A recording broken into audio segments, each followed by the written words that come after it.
Returns ఇస్తాను sir ఎంత returns మరి ఎంత రిటర్న్స్ ప్రామిస్ చేశారు వీళ్ళు చెప్పడం అయితే చాలా హై రిటర్న్స్ ప్రామిస్ చేస్తారు. అంటే ఎంత సార్?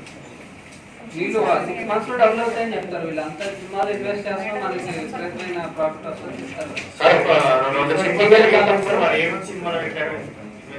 వీళ్ళు చెప్పడానికి ఏముందండి, ఏ సినిమా చెప్పేస్తారు, ఏం వర్క్ వస్తే చెప్పేస్తారు.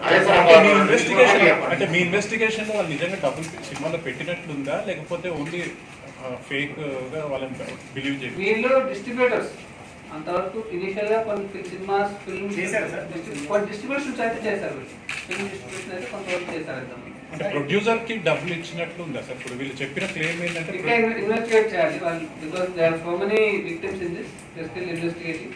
చాలా మందికి వీళ్ళు చాలా మంది ఉన్నారు వీళ్ళ ఇప్పుడు అసలు మిస్మేనేజ్మెంట్ అయితే అసలు ఏమైంది సార్? వీళ్ళు as of now they have misused all the money, they have not returned any of the money.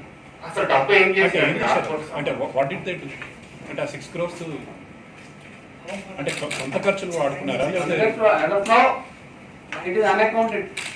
ప్రముఖులు ఉన్నారు సార్ పెట్టుబడి as of now మనకి రీసెంట్ గా బ్యాంకర్లతో సమావేశం ఏర్పాటు చేశారు కేవైసీకి సంబంధించి.